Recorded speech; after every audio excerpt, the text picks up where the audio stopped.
Shalom, selamat hari Minggu, jemaat yang kekasih dalam nama Tuhan Yesus Kristus. Kita ketemu kembali dalam ibadah Minggu 6 September 2020 yang akan dipimpin oleh Bapak Pendeta Liber Simatupang. Untuk memulai ibadah kita, mari kita memuji Tuhan dari Kidung Jemaat 17 bait yang pertama.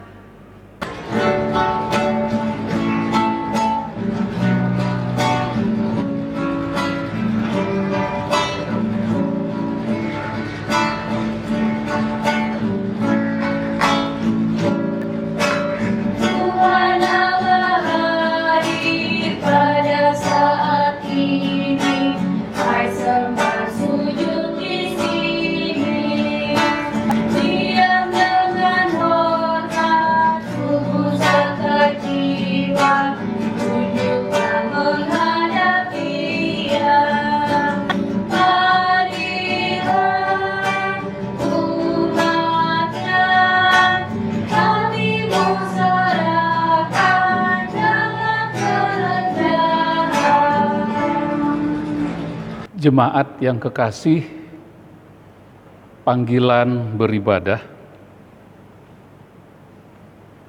Marilah kita mengucap syukur dan beribadah kepada Allah menurut cara yang berkenan kepadanya dengan hormat dan takut. Kita tabiskan ibadah kita. Demi nama Allah Bapa dan nama anaknya Tuhan Yesus Kristus dan nama Roh Kudus, Khalik langit dan bumi, yang setia dan tidak pernah meninggalkan perbuatan tangannya. Amin. Kasih karunia dan damai sejahtera dari Allah Bapa kita dan dari Tuhan Yesus dan persekutuan Roh Kudus menyertai jemaat sekalian. Amin. Nats pembimbing dalam ibadah kita di minggu pertama bulan baru ini terambil dari kitab Imamat pasal 19 ayat yang ke-17, firman Tuhan. Janganlah engkau membenci saudaramu di dalam hatimu, tetapi engkau harus berterus terang menegur orang sesamamu, dan janganlah engkau mendatangkan dosa kepada dirimu karena dia. Kita aminkan nats pembimbing dengan Kidung Jemaat 17 ayat yang keempat.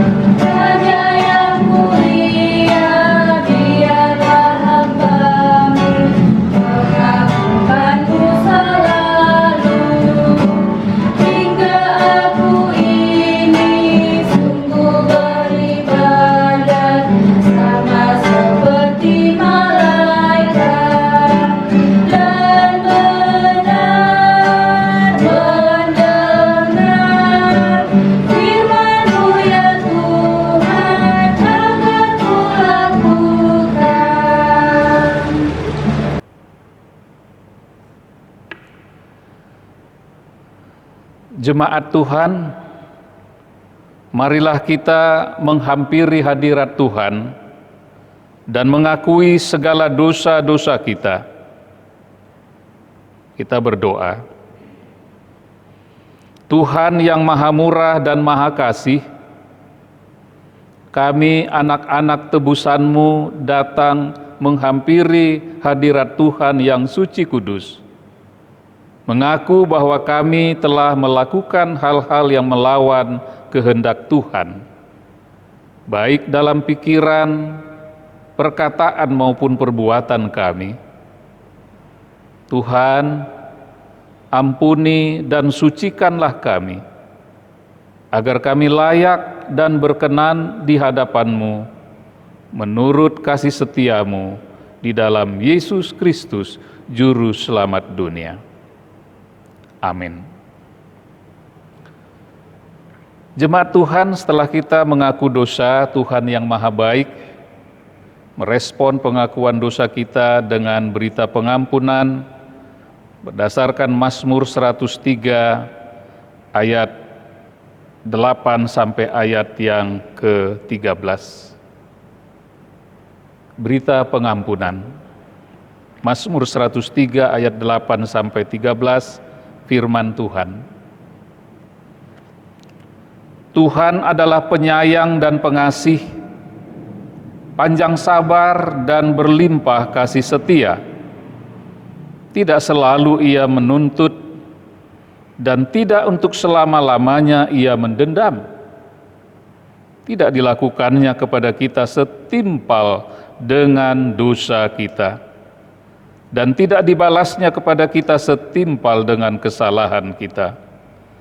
Tetapi setinggi langit di atas bumi, demikian besarnya kasih setianya atas orang-orang yang takut akan Dia. Sejauh timur dari barat, demikian dijauhkannya daripada kita pelanggaran kita.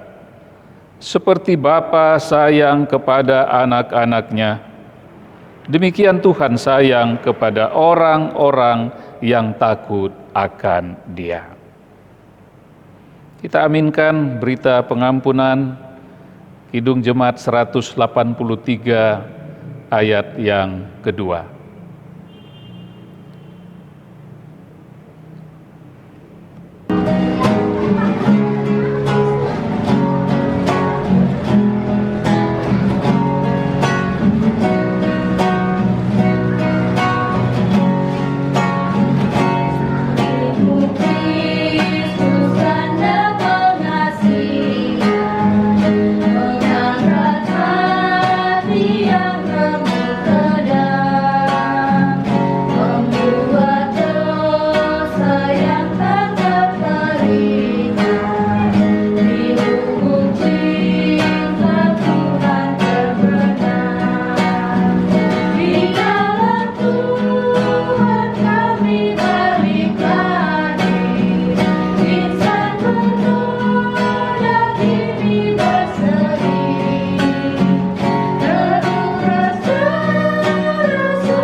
Jemaat Tuhan, setelah kita mengaku dosa dan menerima berita pengampunan,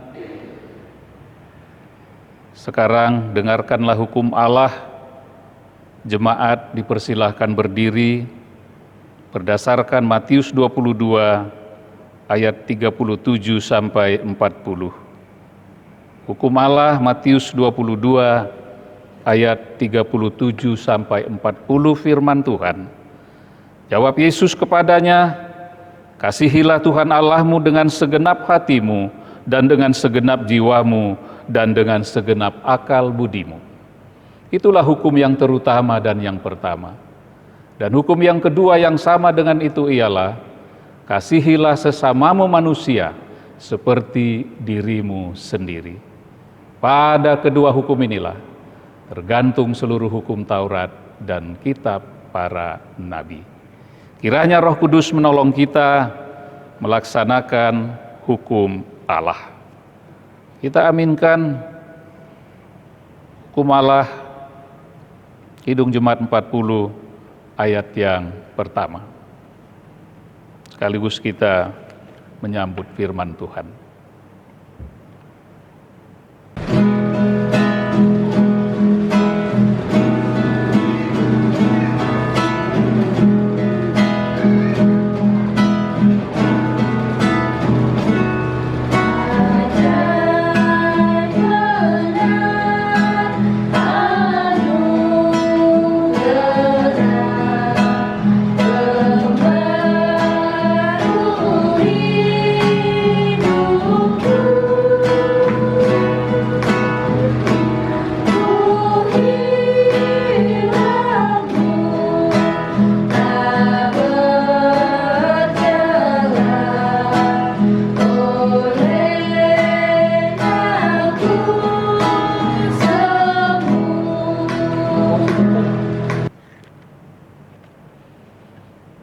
Jemaat yang kekasih, tiba saatnya kita masuk dalam pembacaan dan pemberitaan firman Tuhan. Mari kita siapkan firman Tuhan sebelum kita berdoa. Bacaan kita secara sinodal maupun secara nasional, Injil Matius pasal 18 ayat 15 sampai 20. Matius 18 ayat 15 sampai 20. Jika Alkitab kita sudah kita buka, kita berdoa mohon pimpinan Roh Kudus. Kita berdoa. Tuhan yang ada di dalam sorga, kami bersyukur karena Tuhan telah memelihara kami dan menghimpun kami dalam rumah kami masing-masing, ibadah virtual saat ini.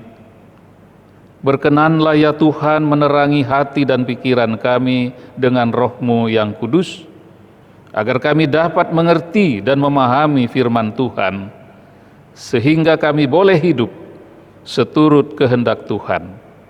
Kami mohon dalam nama Tuhan Yesus Kristus, firman yang hidup.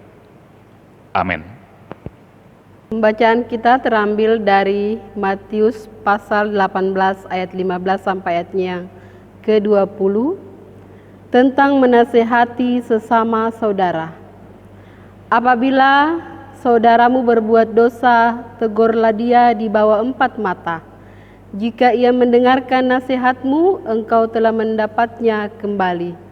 Jika ia tidak mendengarkan engkau, bawalah seorang atau 2 orang lagi, supaya atas keterangan 2 atau 3 orang bersaksi, perkara itu tidak disangsikan.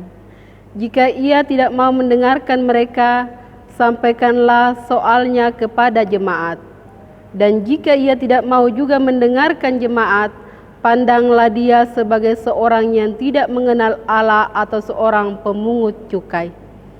Aku berkata kepadamu, sesungguhnya apa yang kamu ikat di dunia ini akan terikat di sorga, dan apa yang kamu lepaskan di dunia ini akan terlepas di sorga. Dan lagi aku berkata kepadamu, jika 2 orang daripadamu di dunia ini sepakat meminta apapun juga, permintaan mereka itu akan dikabulkan oleh Bapa-Ku yang di sorga. Sebab di mana 2 atau 3 orang berkumpul dalam nama-Ku, di situ Aku ada di tengah-tengah mereka. Demikian pembacaan firman Tuhan. Amin.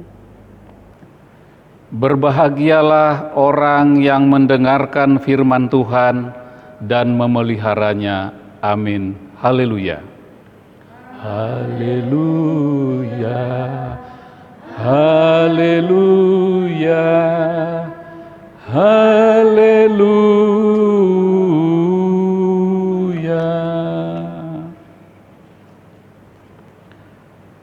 Bapak Ibu, jemaat yang kekasih di dalam Tuhan Yesus Kristus, Salam. Gereja tidak terdiri dari orang-orang yang sudah sempurna, melainkan orang-orang yang dibenarkan dan sedang terus dikuduskan oleh Tuhan Yesus. Ketika ada yang jatuh ke dalam dosa atau bersalah, kewajiban gereja, majelis jemaat, pendeta, penatua, diaken, untuk membimbing kepada pertobatan. Bagaimana menasihati atau membimbing dan menegur? Perikop kita menyaksikan bagaimana Tuhan Yesus memberikan juklak, petunjuk pelaksanaan secara bertahap, mulai dari 4 mata, 6 mata, kemudian meningkat kepada jemaat. Dan kalau di tingkat jemaat juga sudah tidak selesai, maka barulah dikenakan disiplin gereja. jemaat Tuhan di rumah bahkan dimanapun berada, perikop kita ini yang berdasarkan buku Amalan Kristen Indonesia diberi judul tema teguran sebagai bentuk kasih yang menuntun orang lain dalam terang Tuhan. Oleh karena itu, saya membagi 3 bagian perikop kita tadi. Bagian yang pertama ayat 15 dan 16, apabila saudaramu berbuat dosa. Kemudian bagian yang kedua ayat 17 dan 18, tidak mau mendengarkan jemaat. Dan bagian yang terakhir ayat 19 dan 20, 2 orang sepakat meminta. Mari kita lihat bagian yang pertama, apabila saudaramu berbuat dosa. Dalam perikop yang sebelumnya, ayat 12 sampai 14, telah diberi kepada jemaat untuk menggembalakan anggota-anggota yang tersesat. Lalu perikop kita ayat 15 sampai 20 diberikan peraturan-peraturan yang jelas, yang konkret isi dari penggembalaan itu. Atau apa yang dikerjakan ketika menggembalakan.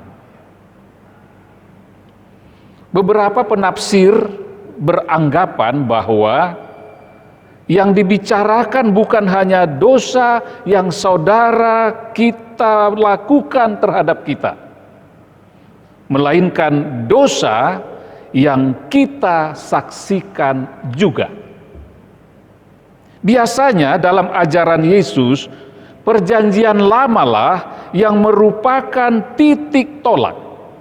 Sebagaimana dimaksud nats pembimbing kita tadi, Imamat 19 ayat 17, janganlah engkau membenci saudaramu di dalam hatimu, tetapi engkau harus berterus terang, menegur orang sesamamu, dan janganlah engkau mendatangkan dosa kepada dirimu karena dia.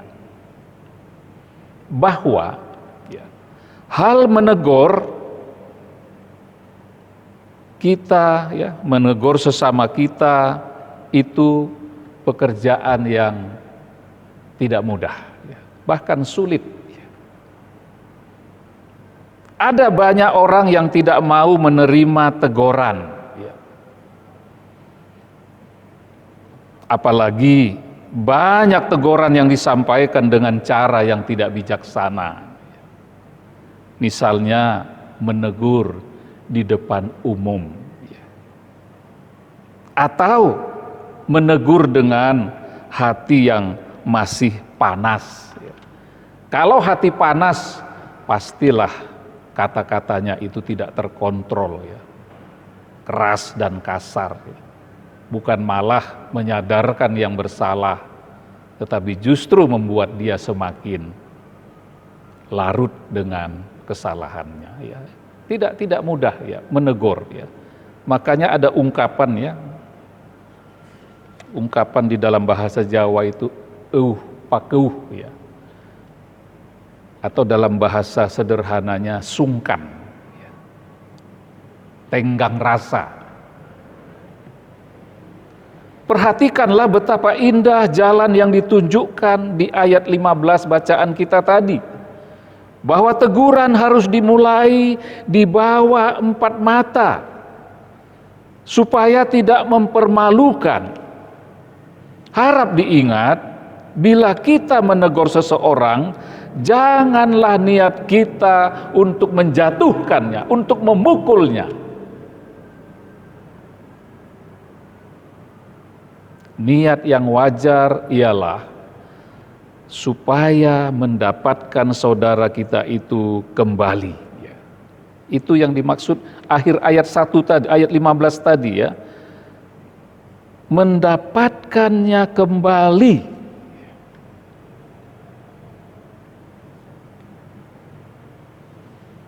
laksana seekor domba yang sesat, gembala meninggalkan kawanan domba yang banyak untuk mencari, untuk menjemput, bahkan menggendong gembala yang tersesat itu. Dalam arti membuat dia tetap tinggal sebagai anggota di dalam persekutuan. Ya, ini tidak gampang, ini tugas majelis ya. Bersama gembala. Kalau ada saudara, warga jemaat, apalagi rekan sekerja,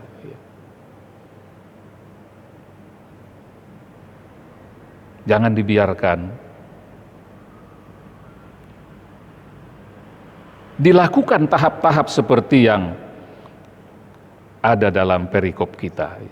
Seorang yang menempuh jalan salah biasanya setengah buta, tidak 100% insaf akan kesalahannya, lalu berusaha membenarkan kelakuannya di dalam hatinya sendiri. Dalam hal ini teguran yang diucapkan oleh seorang dapat menjadi pertolongan. Artinya jangan kita biarkan kalau ada warga jemaat, teman kita yang sudah tidak berjalan pada jalan yang sebenarnya. Sekali lagi memang tidak gampang, tetapi tidak boleh dibiarkan atau didiamkan. Jikalau orang yang ditegur itu tidak mau mendengarkan, 2 atau 3 orang lain harus diikut sertakan. Supaya apa? Proses ini berlangsung dengan 3 alasan. Kalau 4 mata tidak berhasil, maka harus diajak lagi 2 atau 4 mata tambahan. Supaya apa? Ada 3 alasannya. Yang pertama, teguran yang diberikan oleh 3 orang adalah lebih kuat daripada teguran yang disampaikan oleh 1 orang. Kalau 1 orang mungkin ada tendensius bisa dibalik tetapi kalau sudah 3 orang yang mengatakan, maka dia secara suara saja sudah kalah Artinya lebih banyak yang menyalahkannya ketimbang pendapatnya sendiri yang tidak mau mengakui kesalahannya. Alasan yang kedua, dengan 2 orang tambahan itu pembicara akan lebih matang dan lebih lengkap. 1 orang mungkin penjelasan kurang lengkap, ditambah yang 1 orang lagi kurang lengkap lagi, ditambah lagi, sehingga menjadi kesatuan yang utuh terhadap kesalahan orang tersebut. Alasan yang ketiga, andai kata orang yang ditegur itu tetap berkeras, maka 2 orang tambahan itu dapat menjadi saksi di hadapan jemaat akan apa yang sudah dilakukan. Artinya berjenjang. Ini tahapan-tahapan yang luar biasa. Kalau ini dikerjakan oleh gereja, saya pikir orang-orang yang melakukan kesalahan itu tidak semakin larut atau tidak semakin bertambah-tambah. Yang kedua, tidak mau mendengarkan jemaat. Jika orang yang telah berbuat dosa itu tidak mau mendengarkan mereka, 3 atau 4 orang itu, maka persoalan itu harus disampaikan kepada jemaat. Jadi ditingkatkan dari 4 mata, 6 mata, 8 mata tidak berhasil, maka ditingkatkan ke jemaat secara terbuka.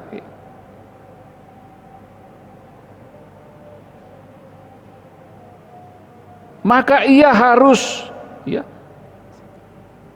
persoalan itu harus disampaikan kepada jemaat, dan jikalau ia tidak mau juga mendengarkan jemaat, ini sudah keterlaluan sebenarnya.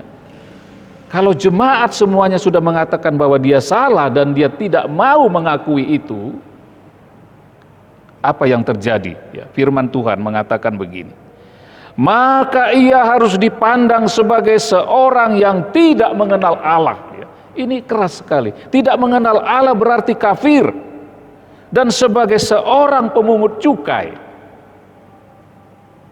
memisahkan diri dari umat Allah, artinya pengucilan, diasingkan dari masyarakat Kristen sehingga ia bertobat. Ya, kalau dalam bahasa yang lalu saya ingat itu setelah disiasat, ya, disiasat. Kalau gereja saya dulu HKBP dibal dia. Dikucilkan. Patut menjadi perenungan kita ayat 17 ini, jika tidak mau juga mendengarkan jemaat, seorang yang tidak mengenal Allah atau pemungut cukai.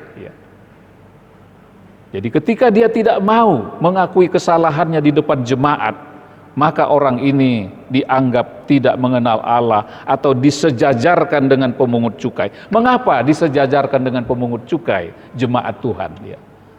Pemungut cukai itu adalah orang yang diberi tugas untuk mengumpulkan pajak, ya. Dan orang ini biasanya karena dia di backup oleh pemerintah Romawi ketika itu, sehingga dia suka-suka, bahkan terkesan memeras umat ketika itu. Dan dia tidak pernah merasa bersalah ketika dia memeras warga dengan alasan memungut pajak. Jadi sama. Orang yang sudah diperhadapkan dengan jemaat tidak mau mengakui kesalahannya, itu sama dengan pemungut cukai yang kerjaannya memungut pajak dengan memeras. Tidak semua disetor kepada pemerintah, sebagian dia simpan. Kita ingat Gaius. Seorang yang bukan anggota kerajaan Allah, terpisah dari Kristus, dan hidup di luar kasih karunia, ia tidak berhak menjadi anggota gereja dan harus dikucilkan dari persekutuan gereja. Ini hukuman terakhir ketika seseorang itu tidak mau mengakui kesalahannya. Dalam ayat 18 Tuhan Yesus mengatakan bahwa siasat gereja bukan hanya tindakan dari anggota-anggota jemaat terhadap seorang anggota jemaat, melainkan tindakan Allah sendiri. Jika jemaat menegur seorang supaya dia bertobat dan meninggalkan dosanya, maka melalui teguran itu Tuhan sendiri mencari dan memanggil orang itu. Itu yang dimaksud dengan terikat di sorga. Dan jika ia tetap menolak panggilan Tuhan, itu yang dimaksud dengan terlepas di dunia, dilepaskan di dunia. Maka Tuhan pun menolak orang itu, artinya terlepas di sorga. Sebaliknya, jika jemaat menyambut seorang yang menyesal, maka Tuhan sendiri juga menyambut orang itu. Ya, inilah keputusan jemaat, ya, ketika menghadapi kasus-kasus yang semacam ini, yang dicapai ya, melalui doa, melalui firman, dan pekerjaan Roh Kudus, maka akan disahkan di sorga. Ini dua pilihan yang begitu jelas, ya, hitam dan putih. Menolak berarti tidak ditolak juga di sorga, tetapi sadar maka akan masuk dalam kerajaan Allah. Yang terakhir, dua orang sepakat meminta. Karena pasal 18 adalah pasal tentang hidup bersama-sama di dalam jemaat, maka bagian terakhir perikop kita ayat 19 dan 20, Tuhan memberikan pelajaran yang penting, bahwa orang-orang yang percaya kepadanya bergabung dan membentuk sebuah jemaat. Baik di negeri barat juga timur, ada saja yang mau menjalani hidup dan keyakinannya secara sendiri-sendiri, tidak mau bergabung dengan jemaat lainnya. Hal ini tidak sesuai dengan maksud Tuhan Yesus yang mengajarkan bahwa doa yang dipanjatkan bersama-sama adalah sangat kuat. Allah akan mengabulkan doa itu dengan cara dan waktu Tuhan. Doa yang dinaikkan orang bersama-sama, permintaan-permintaan berkenaan dengan kepentingan kita sendiri akan berkurang. Tetapi doa yang dinaikkan secara bersama-sama adalah lebih murni. Mulai dari menegur, menasihati sampai disiplin gereja, prosesnya dari 4 mata sampai 8 mata atau lebih, maka hasilnya akan lebih baik. Demikian juga dalam hal berdoa, dalam ayat 18 dan 19. Inilah salah satu alasan nasihat Tuhan Yesus tentang hal berdoa bersama-sama dalam ayat 19 bacaan kita, yang berada di belakang ayat 15 dan 18 yang mendahului. Makna yang lebih luas dari ayat 19 dikuatkan oleh ucapan Tuhan Yesus, menjadi sepakat meminta apapun juga. Sepakat itu berarti setuju, sependapat, sehati sepikir, seia sekata. Untuk hal yang netral, yang normal, kita bisa setuju, sependapat, seia sekata. Tetapi saudaraku yang kekasih di dalam Tuhan, jika terjadi sesuatu yang tidak netral, yang tidak normal, ada pergumulan, maka akan sulit untuk sepakat, ya. Sampai-sampai kita mungkin pernah mendengar, ya, harus terjadi, baiklah kita sepakat untuk ketidaksepakatan kita. Ini aneh tapi nyata, ya. Masa sepakat untuk ketidaksepakatan? Ya, ini kan diplomasi saja, ya. Ini ungkapan-ungkapan untuk menyenangkan semua pihak saja, ya. Tetapi Tuhan Yesus tidak mengajarkan demikian. Bahkan Tuhan Yesus memberikan teladan. Saat Yesus mengalami kesulitan menerima dan menjalani cawan, apa yang dia lakukan? Dengan rendah hati, dengan tulus, dengan sabar, dia bergumul di dalam doa di Taman Getsemani. Bapa, kalau boleh cawan ini lalu daripadaku, sementara peluhnya menetes seperti darah. Tetapi akhirnya dia katakan, kehendak-Mulah yang jadi. Sebenarnya ini, kata-kata ini yang harus dikatakan oleh orang yang bersalah, orang yang berdosa. Bukan ngotot, bukan bersih tegang, bukan sepakat untuk yang tidak sepakat, itu tidak akan. Bukan itu yang Tuhan Yesus teladankan. Mari kita terus pedomani cara Tuhan Yesus menghadapi pergumulan, menghadapi perlakuan tidak adil, pengkhianatan dari orang-orang yang dekat dengannya. Cawan, bukan kehendakku, tetapi kehendak-Mu jadilah. Di ayat 20, Kristus memberi satu janji lagi. 2-3 orang berkumpul dalam nama Yesus, Kristus pasti hadir. Percaya dan taat pada Kristus. Dalam hal ini Tuhan Yesus berbicara tentang masa depan.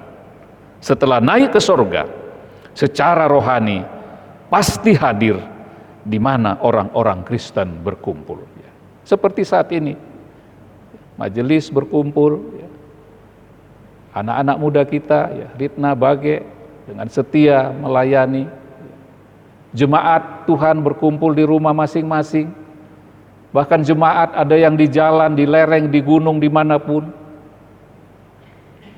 Kita berkumpul dan Tuhan Yesus hadir. Immanuel, aku menyertai engkau sampai kesudahan.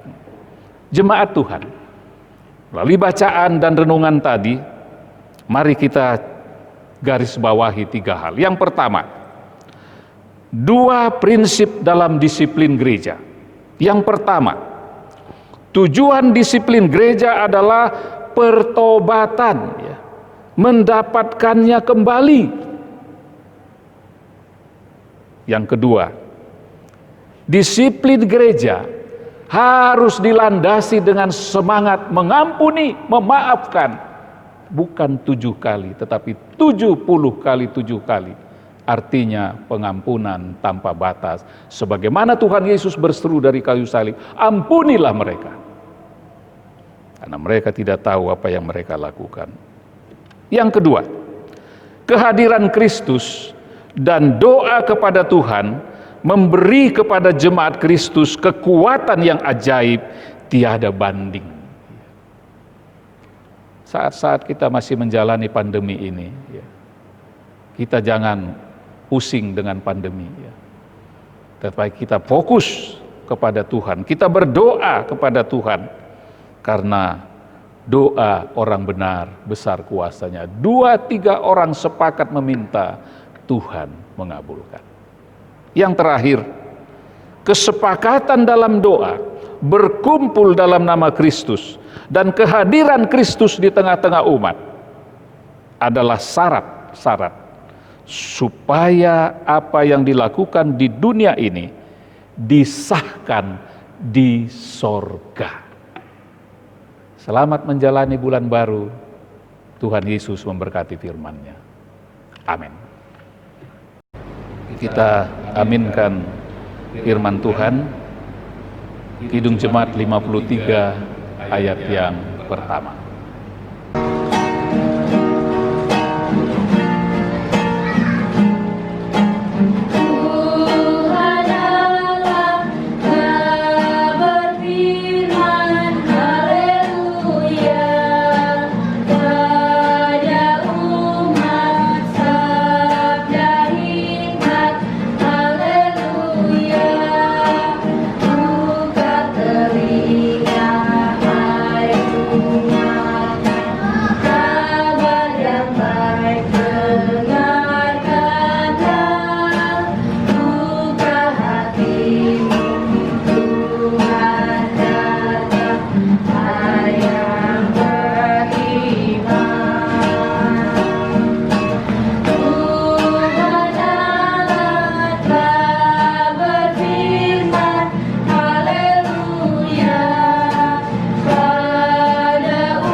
Jemaat Tuhan bersama gereja dan umat di segala tempat dan abad, marilah kita mengucapkan pengakuan iman rasuli kita. Dipersilahkan jemaat Tuhan yang ada di rumah untuk berdiri. Kita ucapkan, aku percaya kepada Allah, Bapa yang Maha Kuasa, Khalik langit dan bumi, dan kepada Yesus Kristus, anaknya yang tunggal Tuhan kita, yang dikandung daripada Roh Kudus, lahir dari anak darah Maria, yang menderita di bawah pemerintahan Pontius Pilatus, disalibkan, mati dan dikuburkan, turun ke dalam kerajaan maut. Pada hari yang ketiga bangkit pula dari antara orang mati, naik ke sorga, duduk di sebelah kanan Allah Bapa yang Maha Kuasa, dan akan datang dari sana untuk menghakimi orang yang hidup dan yang mati. Aku percaya kepada Roh Kudus, gereja yang kudus dan am, persekutuan orang kudus, pengampunan dosa, kebangkitan daging, dan hidup yang kekal. Amin. Jemaat, silakan duduk kembali.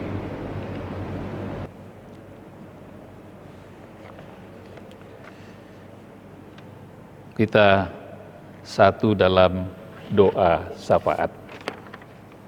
Kita berdoa.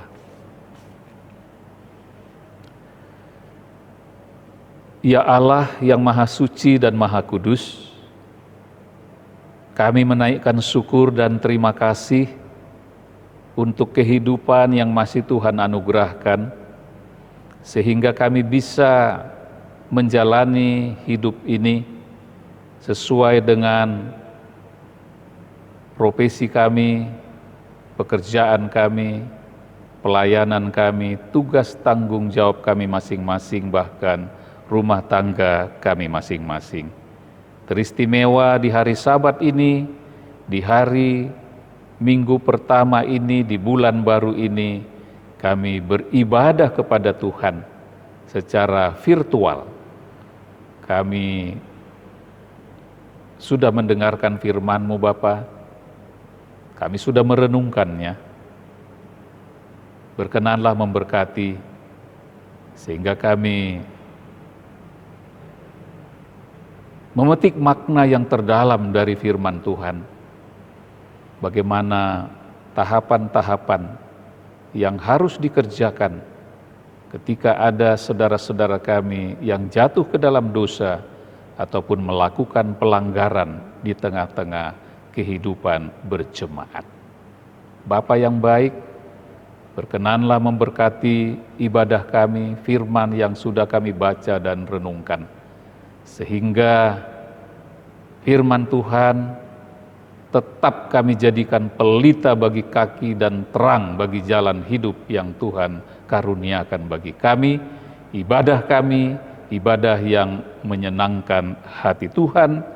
Usai ibadah, kami melanjutkan aktivitas kami sampai kami menyelesaikan sepanjang Sabat ini, lalu tiba malam hari kami beristirahat dengan kasih berkat dan perlindungan Tuhan. Bapa yang baik, semua yang ambil bagian dalam ibadah ini, majelis jemaat Makio Baji yang menyiapkan gedung gereja, kostor,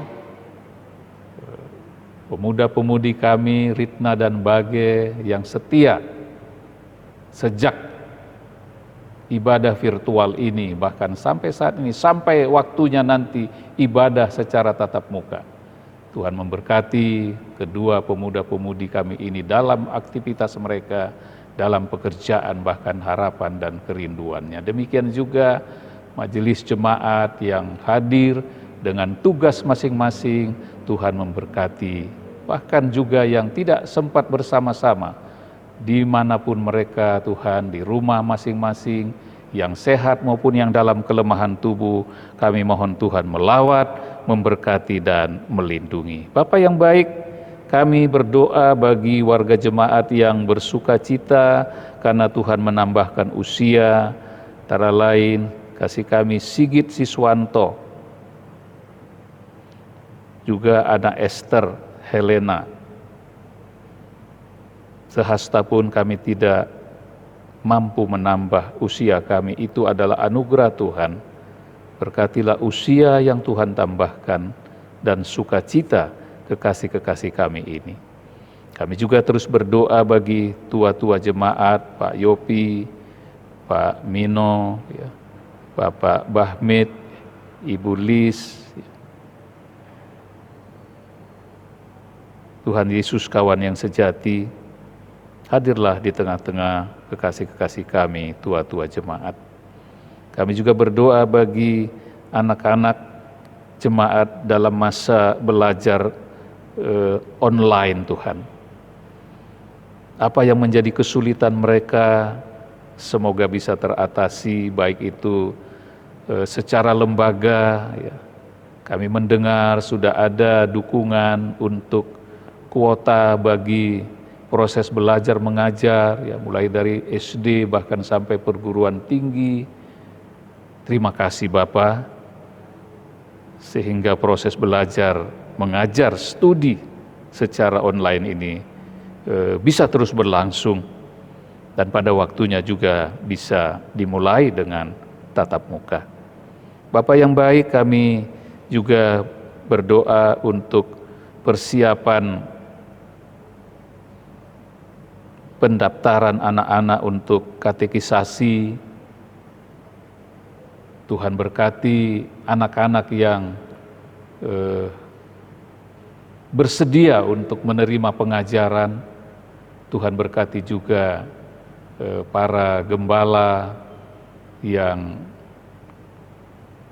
dipercaya untuk memberikan pengajaran bagi calon anak-anak katekisasi ini. Demikian juga untuk persiapan pelayanan sakramen perjamuan kudus. Tuhan tolong, ya, sehingga perjamuan kudus yang sedianya mulai Jumat Agung itu, hari ulang tahun GKSS, hari PI, tetapi belum bisa dilaksanakan karena masa pandemi.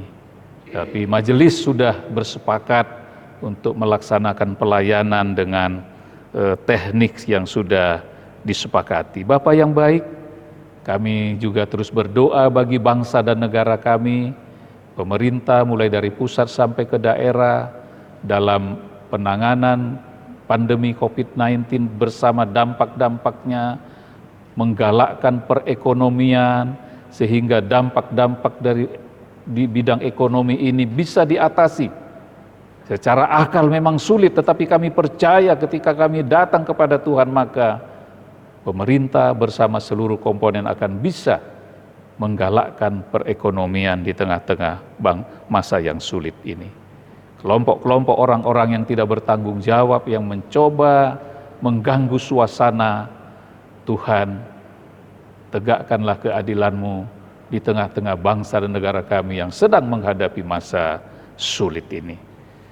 Bapa, sempurnakan ibadah kami, sempurnakan syafaat kami, mohon ampun salah dan dosa kami, di dalam nama Tuhan kami Yesus Kristus Juru Selamat dunia, kami panjatkan syafaat kami ini.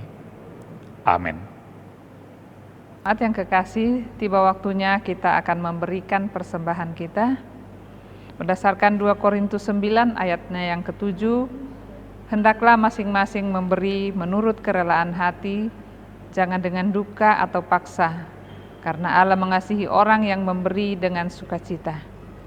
Sementara persembahan kita dikumpulkan, kita menyanyi dari Kidung Jemaat 235 ayatnya yang pertama dan ayatnya yang ke-7.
Jemaat yang kekasih, mari kita doakan persembahan kita.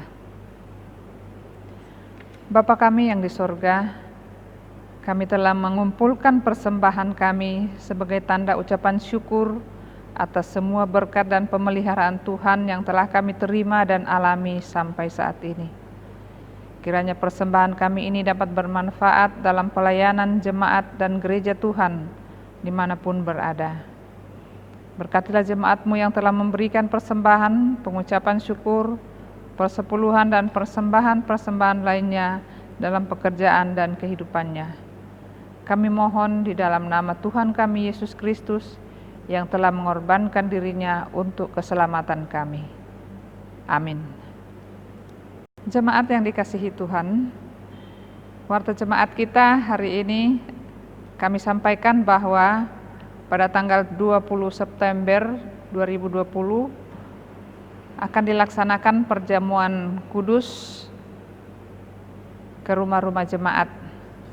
Teknik pelaksanaannya akan kami sampaikan karena perjamuan kudus kita di tahun ini tertunda dari Jumat Agung dan juga pada saat hari ulang tahun PI dan GKSS.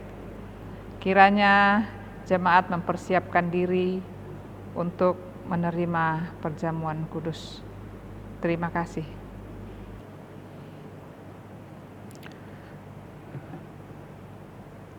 Jemaat Tuhan,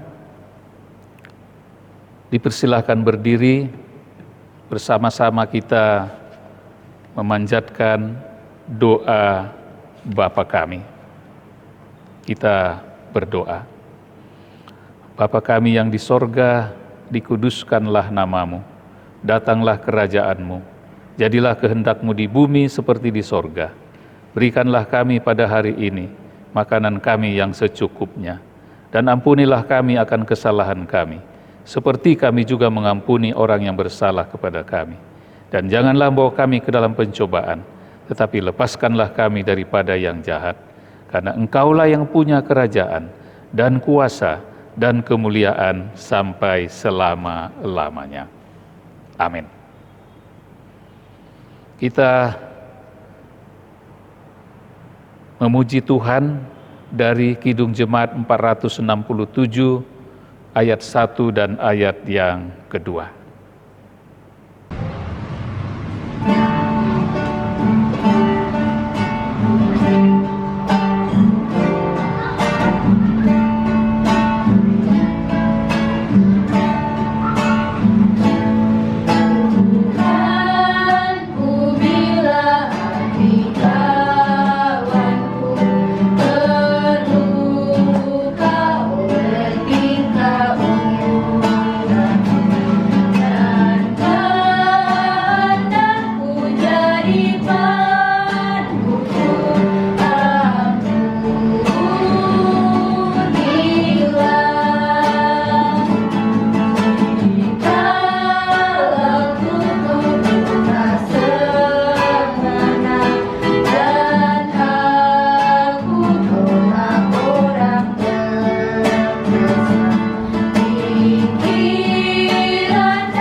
Jemaat Tuhan, kita sudah sampai di penghujung ibadah kita.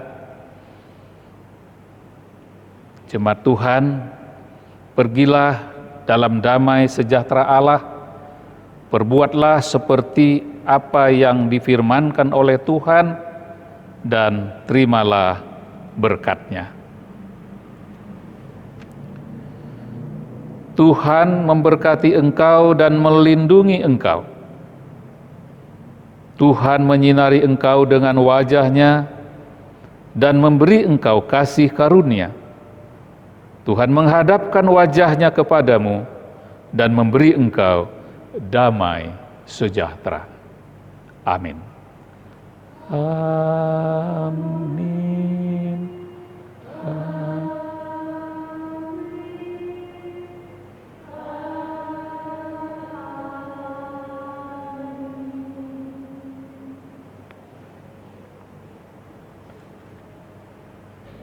Jemaat yang kekasih, ibadah kita sudah selesai. Mewakili Jemaat Shalom, kami mengucapkan terima kasih banyak kepada Bapak Pendeta Liber Simatupang yang sudah melayani pada hari ini. Tuhan Yesus memberkati pelayanan dan keluarga. Mengakhiri ibadah kita pada hari ini, jemaat memuji Tuhan dari Kidung Jemaat 467 bait yang ketiga.